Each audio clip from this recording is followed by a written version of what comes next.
أعوذ بالله من الشيطان اللعين الرجيم بسم الله الرحمن الرحيم وبه نستعين وصلى الله على سيدنا محمد وأهل بيته الطيبين الطاهرين اللهم صل على محمد وآل محمد وعجل فرجهم. This is the 6th chapter of the book Sheikh Borunsi, and this is narrated by his friend Sayyid Kazim Hussaini.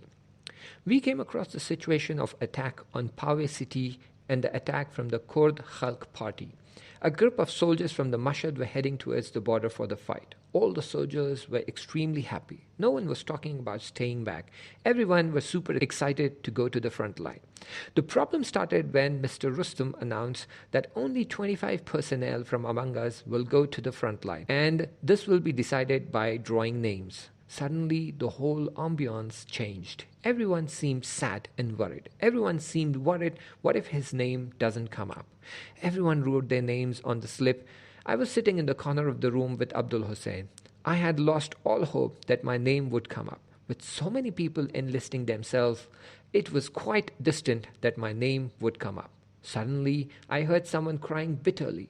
I turned towards Abdul Hussain and saw that tears were rolling down like a river from his eyes. I asked him, "Why are you crying?" He said, "I'm worried that what if my name doesn't come up? I would lose the opportunity to fight against the rebels of the Islamic Revolution." I was shocked. How can someone have such deep love and sincerity to fight against the enemies of Islam? It was hard for me to understand. With much hesitation, I said, "The intention matters the most. A person must have the right intention. That matters the most, because Allah subhanahu wa ta'ala knows what's in the heart." He replied, "It's true that Allah subhanahu wa ta'ala knows the true intention. However, to be blessed with the opportunity to actually participate is another thing." While still crying, he continued, "There's a difference between those who participated in the Battle of Badr and those who couldn't participate in it, and this difference will remain forever.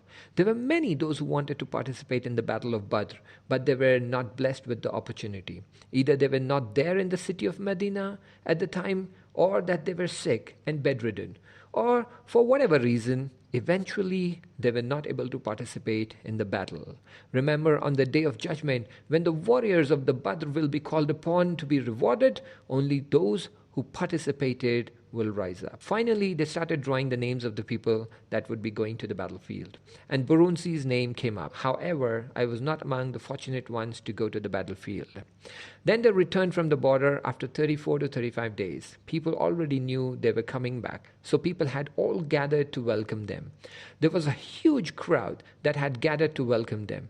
We struggled to get to the main section of Haram of Imam Raza alayhi salam to see all these soldiers. Abdul Hussain went upon the stage. He was still wearing his uniform and his helmet.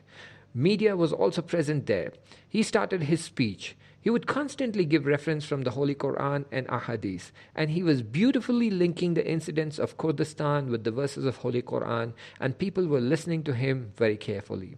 He gave a detailed explanation about what has transpired in Kurdistan, and also informed about the infiltrators and the traitors of the revolution, and finally invited people to come to Kurdistan to fight against the hypocrites and the enemies of Islam.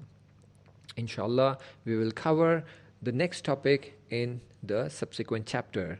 Until then, iltimas dua, Khuda Hafiz.